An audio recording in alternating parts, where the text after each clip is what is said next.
그 2달 전이었습니다. 5월 5일 어린이날이었는데 자정 무렵쯤에 전라도 광주에서는 좀 아주 끔찍한 일이 벌어집니다.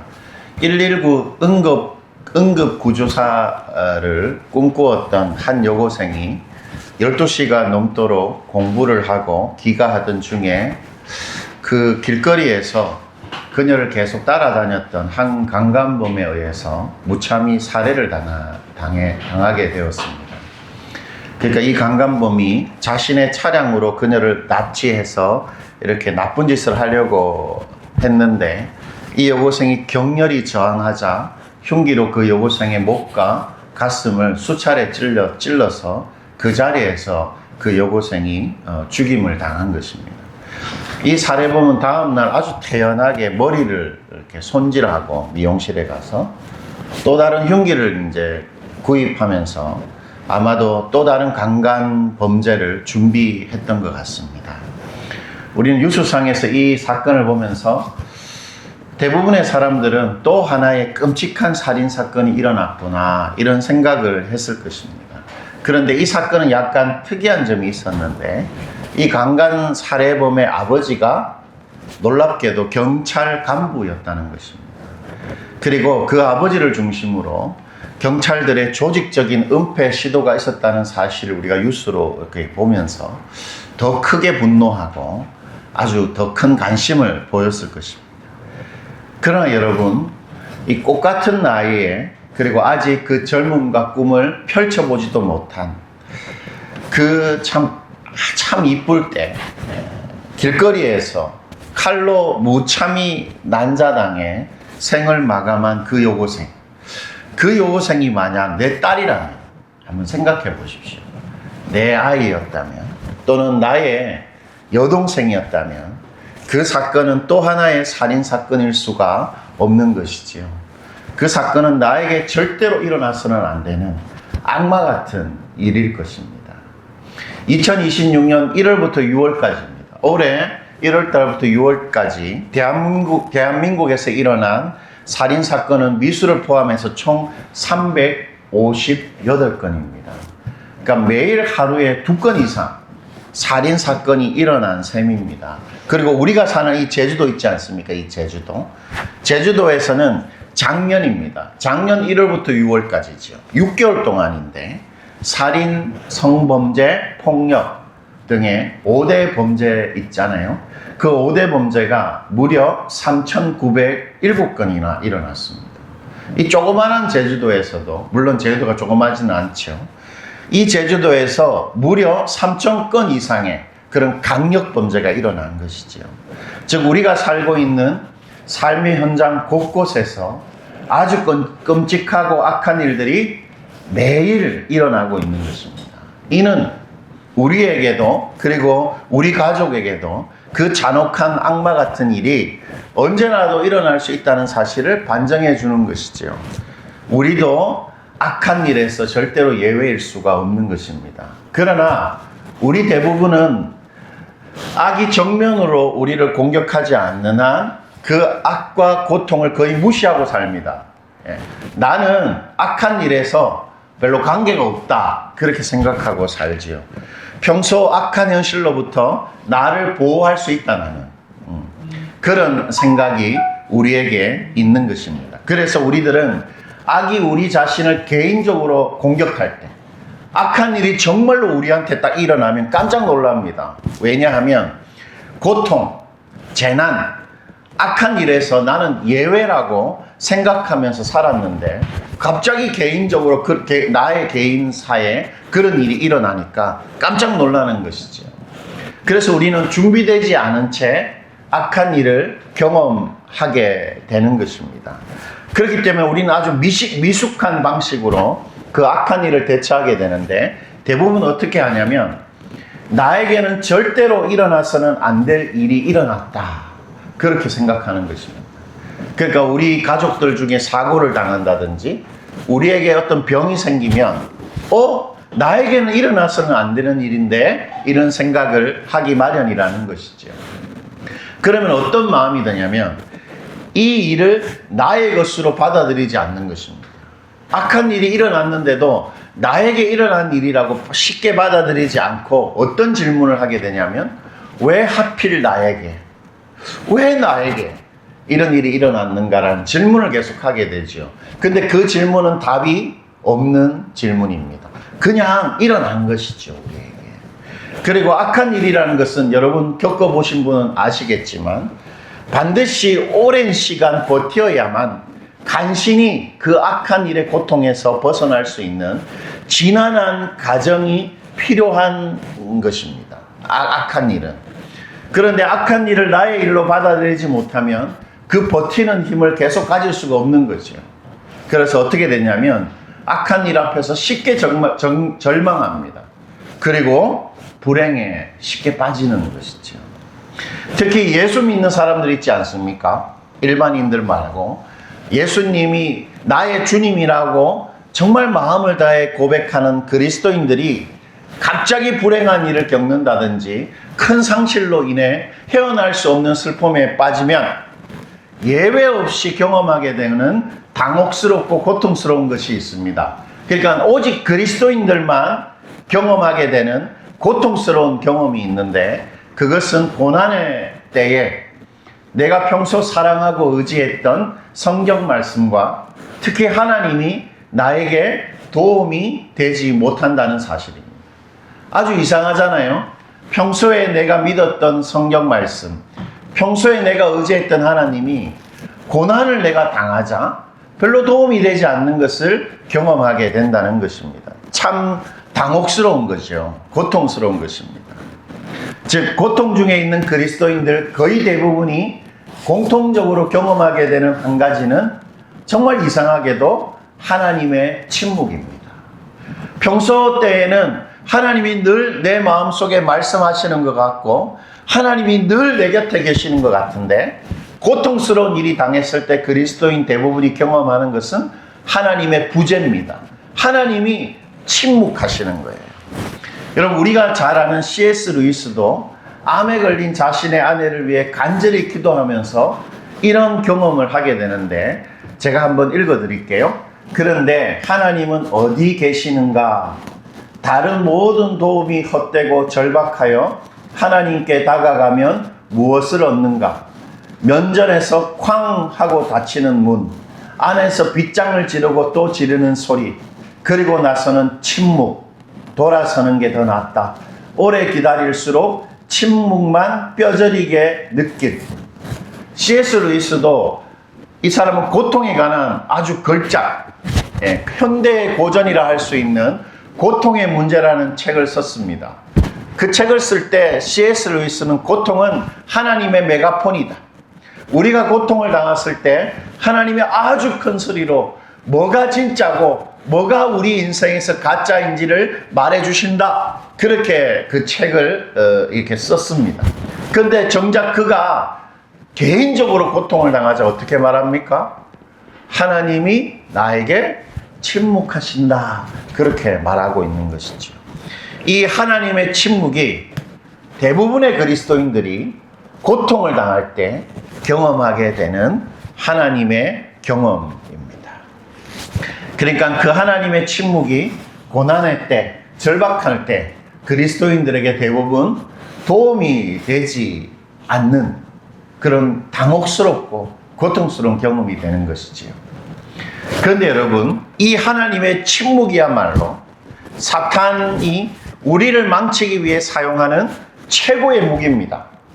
하나님이 우리에게 침묵하시는 그 느낌이 사탄이 우리를 망치기 위해 사용하는 최고의 사탄의 필살기라 할 수 있습니다.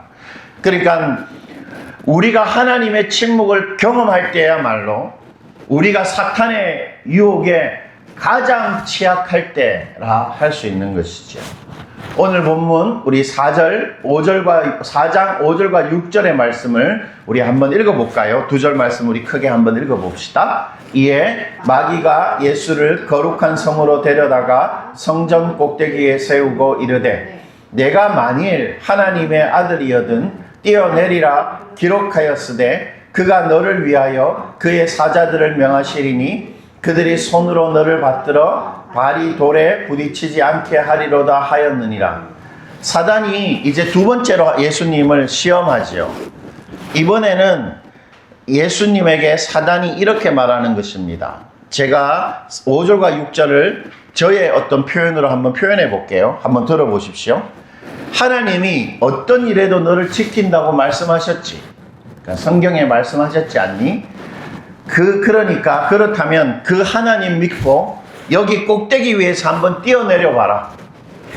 하나님이 말하신 대로 너를 정말 지켜주지 않겠니? 어디 한번 뛰어내릴 수 있겠나? 그렇게 예수님을 시험하는 것입니다. 이 사탄의 시험 겉으로 보기엔 좀 어떻습니까? 하나님에 대한 우리의 믿음을 테스트하는 시험 같습니다. 정말 하나님의 말씀을 믿고 말씀 그대로 할 수 있는가? 그것을 테스트하는 시험 같아요. 그러나 이 사탄의 시험은 또 하나의 무서운 유혹입니다. 이 사탄의 두 번째 시험은 우리에게 하나님에 대한 뭘 심어주냐면 의심을 심어줍니다. 의심. 하나님에 대한 의심. 그리고 그 하나님에 대한 의심은 이내 우리 마음속에 뭘 만들어낼까요? 하나님에 대한 불신을 만들어냅니다. 그래서 우리 속에 제일 중요하다 할 수 있는 그 하나님에 대한 믿음을 앗아가는 유혹입니다. 이 사단의 두 번째 시험은 우리 속에서 하나님에 대한 믿음을 빼앗아가는 그런 무서운 유혹입니다. 이 두 번째 시험에 숨겨진 사탄의 그 악한 의도를 예수님께서 이렇게 간파하시는데 오늘 본문 7절 말씀 이것도 한번 읽어봅시다. 7절입니다. 예수께서 이르시되 또 기록되었으되 주 너의 하나님을 시험하지 말라 하였느니라 하시니. 즉 두 번째에 이 사탄의 유혹은 뭐를 시험하는 유혹입니까? 하나님을 뭐 하는 유혹이죠? 보니까 시험하려는 유혹입니다. 하나님을 시험하는 게 뭡니까? 테스트하는 것입니다. 테스트. 하나님을 테스트. 그러니까 하나님이 정말 그런가 아닌가를 테스트하는 것입니다. 이런 것입니다. 하나님이 정말 성경 말씀대로 나에게 행동하시는가 아니하시는가를 테스트하는 것입니다. 그리고 그 하나님의 행동을 확실하게 내 것으로 보장받으려는 행동, 그것이 하나님을 테스트하는 것이죠. 여러분, 우리가 어떤 물건을 사잖아요. 뭐 밥솥을 새로 산다든지 또 뭐 전자제품을 새로 사지 않습니까? 핸드폰 같은 것을. 그럼 우리는 그걸 테스트합니다. 왜 테스트합니까? 이 물건이 나에게 맞는가 안 맞는가를 확인하지요. 그리고 뭘 또 확인하려고 하죠? 이 물건이 내가 쉽게 사용할 수 있는가, 내가 쉽게 통제할 수 있는가를 확인하는 것입니다. 그렇다면 하나님을 테스트한다는 것은 어떤 의도일까요? 하나님이 나에게 맞는가 안 맞는가, 하나님을 내가 사용할 수 있는가, 하나님을 내가 손쉽게 통제할 수 있는가를 확인하려는 것입니다. 그게 하나님을 테스트하는 것이죠. 그런데 이것이 바로 무서운 유혹입니다. 왜 그럴까요? 하나님을 테스트하면 반드시 우리는 그분을 더 어떻게 되냐면 의심하게 됩니다. 왜 그런가 하면 하나님은 절대로 우리 뜻대로 우리 바람대로 즉각 행동하시지 않으시기 때문이에요. 하나님은 오직 당신의 때에 당신이 원하는 대로만 행동하시는 이 우주상에서 유일하게 자유로우시고 절대 주권을 가지신 분이십니다. 하나님은 당신이 원하는 때 당신의 하고 싶은 대로 행동해도 언제나 선하신, 이 세상에 유일하게 선하신 분이십니다. 그런데 우리는 하나님이 말씀하시는 대로 나에게 즉각 행동하시는 것을 언제나 보장받으려고 하지. 그러면 어떻게 되겠습니까? 하나님이 내가 원하는 대로 즉각 해주시지 않는 것입니다. 그것이 반복되면 우리는 어떻게 할까요? 실망합니다. 실망하면 뭐가 생길까요? 의심하게 됩니다. 하나님 말씀대로 하지 않는데 이 하나님이 의심스러워지는 것입니다. 때문에 하나님을 테스트한다 하면 할수록 뭘 어떻게 되겠습니까? 하나님을 더 의심하게 됩니다. 그런 의심이 우리 마음속에 불신을 조장하고, 불신은 이내 하나님을 부정하게 하거나 하나님을 사소하게 여기게 만듭니다. 불신하는 마음이 딱 생기면 하나님이 중요하게 여기지 않습니다. 하나님이 결정적인 분으로 생각하지 못하는 것이지요. 오늘 사탄이 바로 우리로 하여금 하나님을 테스트하게 만드는 유혹을 하고 있는 것입니다. 즉 사탄은 어떤 의도를 가지고 이런 유혹을 할까요? 우리 하나님에 대한 실망을 우리 마음속에 심어주는 것입니다. 그래서 하나님에 대한 의심을 계속 사탄은 우리에게 심어주려 하는 것이지요. 오늘 사탄은 참 기만적이게도 자신의 말이 아니라 하나님의 말을 사용해서 우리를 유혹합니다. 여러분, 사탄은 거짓말이 아니라 하나님의 참말을 통해서 우리를 유혹하려고 해요. 참 기만적이지요. 사탄은 오늘 두 번째 이 시험에서도 구약 성경의 한 구절, 시편 91편 12절을 통해서 우리를 유혹하는데, 여러분 다시 6절 한번 보십시오. 6절에 보면 사탄이 하나님의 말을 사용해서 우리를 유혹하려는 것인데, 우리 6절 말씀만 한 번 더 읽어보시겠습니다. 이르되 내가 만일 하나님의 아들이여든 뛰어내리라. 기록되었으되 그가 너를 위하여 그의 사자들을 명하시리니 그들이 손으로 너를 받들어 발이 돌에 부딪히지 않게 하리로다 하였느니라. 여러분, 사탄이 이 말씀을 이용해서 우리를 유혹하는 것입니다. 그러니까 구약의 시편 91편 12절 말씀을 보면 하나님께서 천사들을 통해서 너의 발을 딱 받친다. 그래서 다치지 않게 한다. 높은 데서 뛰어내려도. 그 구절을 딱 인용하면서 우리를 시험하는 것입니다. 여러분, 이 시편 91편의 전체 내용은 하나님의 전능한 그늘 아래서 사는 자의 안전함, 그 복에 대한 노래입니다. 그래서 내용들이 어떤 내용들이 있냐면, 하나님의 사람들은 전염병에 걸리지 않는다고 말하십니다. 그리고 하나님의 사람들은 재앙이 피해간다. 그리고 하나님의 사람들은 환난에서 건지심을 받고 장수한다. 오래 산다는 것입니다. 그리고 하나님의 사람들은 만족한 삶을 살게 된다. 그렇게 기록하고 있습니다. 사탄이 그 시편 말씀을 통해 우리한테 물어보는 거예요. 어떻게 물어보는 것입니까? 너 병에 안 걸렸니? 물어보는 것입니다. 하나님이 하나님의 사람들은 전염병에 안 걸린다고 했는데 너도 코로나 걸린 적이 있잖아. 너 병에 안 걸리니? 이렇게 물어보는 것입니다. 너에게 아무런 재난도 없던가? 모든 어려움과 고난의 때에 하나님이 적각 도우시고 해결하시더냐? 오래 살게 하시더냐? 그리고 만족한 삶을 하나님이 살게 했냐? 라고 물어보는 거예요. 말씀이 그렇게 기록되어 있는데 정말 하나님이 그렇게 했는가? 우리한테 물어보는 것입니다. 그런데 우리는 삶 속에서 말씀대로 행동하는 하나님보다는 말씀과 거리가 있는 삶의 경험을 많이 하게 됩니다. 어떤 경험을 하게 됩니까? 우리의 기도가 응답받지를 않습니다. 간절히 기도했는데 기도가 응답받지 않아요. 그리고 하나님의 뜻을 물어보는데 하나님이 묵묵보다 거의 대부분 침묵으로 일관하시는 것 같습니다. 삶의 실제적인 문제, 돈 문제, 특히 돈 문제에 있어서 하나님이 즉각적이고 확실한 도움이 되지 않는 것 같은 느낌을 계속 받습니다. 그리고 무엇보다 하나님이 다른 사람은 모르겠는데 나에게는 좋은 거 주시지 않는 것 같다. 다른 사람들 보니까 예수 믿고 행복하게 잘 사는 것 같은데 나는 예수 믿었는데도 계속 뭔가 불행한 것 같다. 그런 생각을 하게 되는 것입니다. 바로 이 시험입니다. 이 유혹입니다. 하나님의 말씀과 나의 현실 사이에 너무도 큰 괴리감이 있는데 그 괴리감을 사탄이 노리는 것입니다. 여러분, 하나님의 말씀 여기 있습니다. 그런데 나의 현실은 여기입니다. 이 큰 괴리감이 있는 거예요. 우리는 이 괴리감 앞에서 우리 실력과 능력으로 이 괴리감을 메울 수가 없어요. 그런데 하나님은 이 괴리 앞에서 침묵하는 것 같습니다. 그때 사탄이 우리를 공격하는 것입니다. 사탄은 하나님의 의심이라는 갈고리로 우리를 딱 낚아챕니다. 그럴 때. 그래서 사탄이 원하는 대로 우리를 딱 옮겨주는 것입니다. 그래서 우리는 하나님께 기도는 하기는 하지만 간절함과 절실함이 기도에 없는 것입니다. 하나님이 기도하면 행동하신다고 정말 믿지 않게 되는 거지요.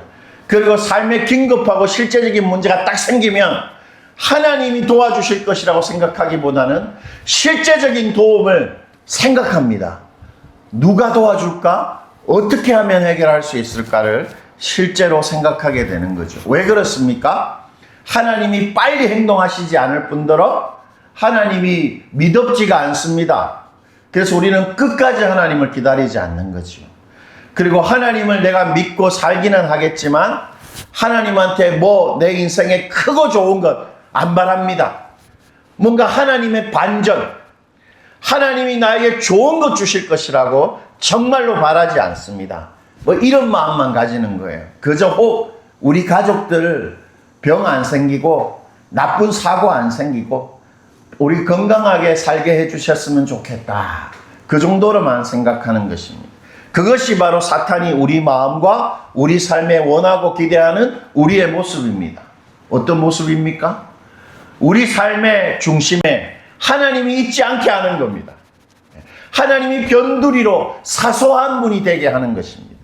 그리고 우리 삶의 이유와 목적과 힘, 그것이 하나님의 말씀이 아니 되도록 우리를 하나님의 말씀과 멀리 떨어지게 하는 것입니다. 그래서 우리가 하나님과 거의 무관한 삶을 살도록, 예수 믿지만 하나님과 무관한 삶을 살도록 하는 것이죠. 자, 그렇다면 우리는 어떻게 우리의 현실과 하나님의 말씀의 괴리 속에서 이 하나님에 대한 의심, 이 하나님에 대한 불신을 이길 수 있을까요? 어떻게 딱 그 유혹을 이길 수 있을까요? 예수님께서 우리에게 이렇게 해답을 제시해 주시는데, 다시 오늘 7절입니다. 우리 7절 말씀 우리 크게 한번 읽어보죠. 예수께서 이르시되 기록되었으되 주 너의 하나님을 시험하지 말라 하였느니라 하시니, 예수님의 해법이 뭡니까 여러분?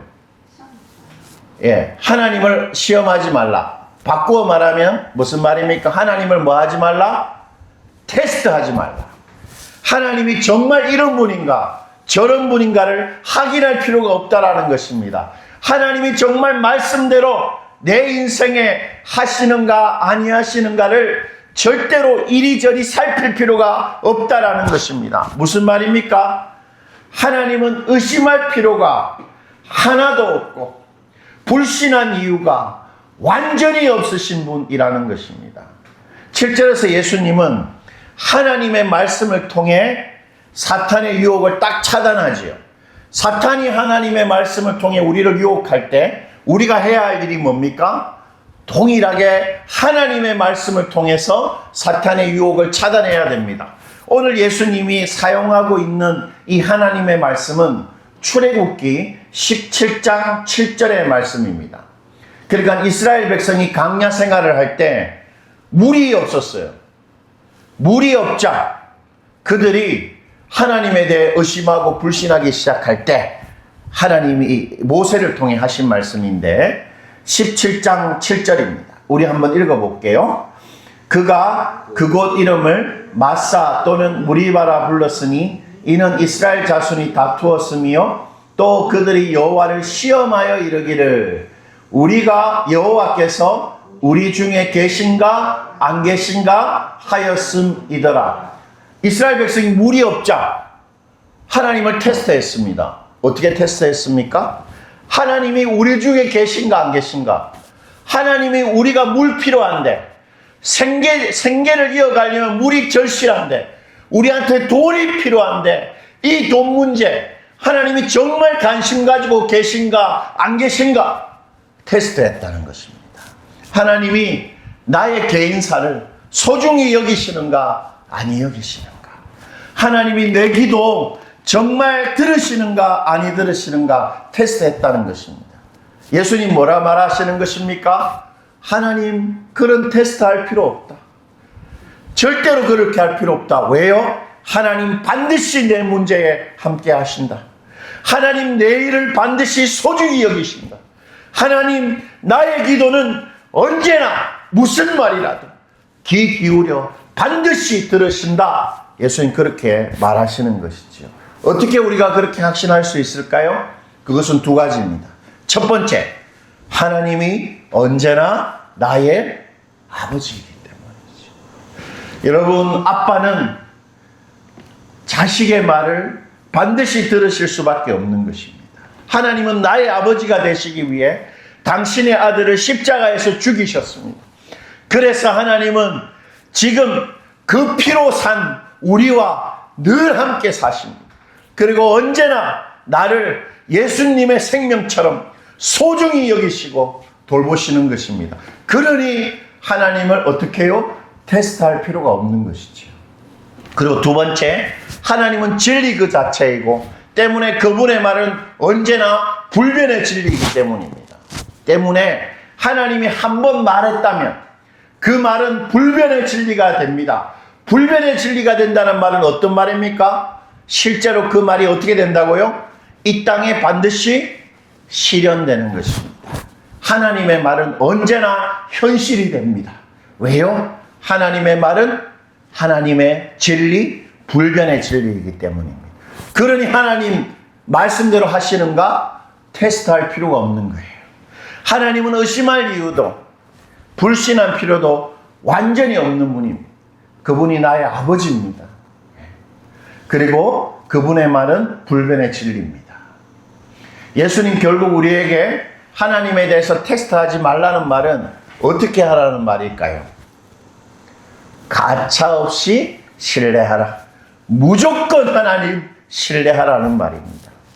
아무리 지금 하나님이 눈에 안 보여서 도움이 안 되는 것 같아도, 하나님이 내 기도를 응답하지 않는 느낌이 들어도 그것 상관없이 하나님을 언제나 가차없이 무조건 신뢰하라는 것입니다. 여러분, 하나님을 무조건 신뢰하려면 어떻게 해야 됩니까? 세 가지 방법이 있는데요. 첫째로 자기 부인이 필요합니다. 이게 무슨 말일까요? 왜 자기 부인이 필요합니까? 내 생명, 내 가족, 내 일이 내 것이 아니고 하나님이 나에게 주신 하나님의 것임을 받아들여야 됩니다. 나에게 돈 문제가 생겼잖아요. 이것은 나에게 생긴 돈 문제지만 하나님의 문제라고 받아들여야 됩니다. 그게 자기 부인입니다. 그래야 내 삶의 문제와 상실과 아픔을 하나님이 주신 하나님의 것으로 받아들일 수 있습니다. 그럴 때 신뢰의 문이 열리는 것입니다. 아, 이 문제 하나님의 문제라고 받아들이는 거죠. 그리고 매일 두 번째, 십자가 아래로 가야 됩니다. 십자가 아래로 가면 무엇을 발견할 수 있습니까? 하나님이 나의 문제를 위해서라면 당신의 아들도 죽이시는 분이시다. 하나님, 나를 사랑하시는 그 사랑을 십자가 위에서 완전히 확정하시고 고정하셨다. 지금도 하나님은 나를 사랑하시는 게 틀림없다. 그것을 확인하게 되는 거죠. 그러면 가차없이 신뢰하는 힘이 생기는 것입니다. 그리고 세 번째 어떻게 해야 되냐면 기다려야 합니다. 하나님이 나를 사랑하는 게 실제로 사실이기 때문에 어떻게 나를 사랑하실까를 끝까지 기다리는 것이죠. 제가 어떤 선교사님의 한 간증을 여러분에게 조금 말씀드릴게요. 한번 들어보십시오.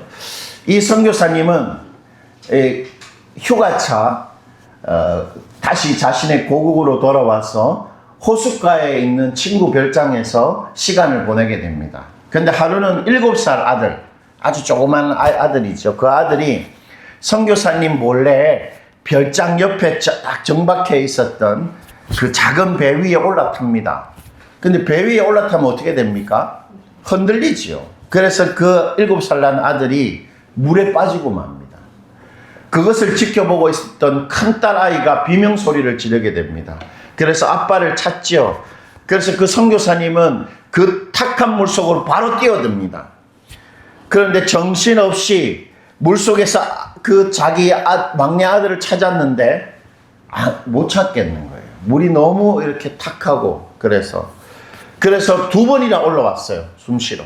그래서 마지막 세 번째 크게 숨을 들이신 채로 내려가 봤더니 그 교각 있잖아요. 교각 기둥. 그걸 아이가 이렇게 딱 깍지를 끼고 이렇게 딱 있는 겁니다. 그래서 아빠가 그 막내 아들의 손가락을 이렇게 딱 펴면서 그 아이를 안고 올라왔어요. 다행히 아이는 괜찮았습니다. 아이가 진정되자 선교사님이 이렇게 물어봤어요. 빌리, 너 저 밑에서 왜 교각을 꽉 끌어안고만 있었니? 이렇게 물어보니까 그 아이가 이렇게 대답합니다. 아빠만 기다리고 있었어요. 아빠만 기다리고 있었어요. 이렇게 말하는 거예요. 이처럼 하나님은 우리 아버지이십니다. 그래서 하나님만 기다리는 우리를 반드시 도우시고 살리시는 겁니다. 왜냐하면 하나님 아니면 우리는 이 땅을 제대로 살 수 없는 그분의 자녀들이기 때문이지요. 그러므로 하나님을 기다리면 그분의 사랑을 반드시 경험하게 되는 것입니다. 말씀을 맺겠습니다. 우리가 혹 초라함 속에서 함부로 내던져졌다. 내 인생은 실패했다. 이런 어떤 생각이 들 수 있습니다. 그리고 일상의 단조로움, 고달픔이 매일 반복돼서 내가 너무 메말라가는 건 아닐까. 이런 생각이 들 수 있습니다. 그러나 그것은 그저 느낌일 뿐일 것입니다.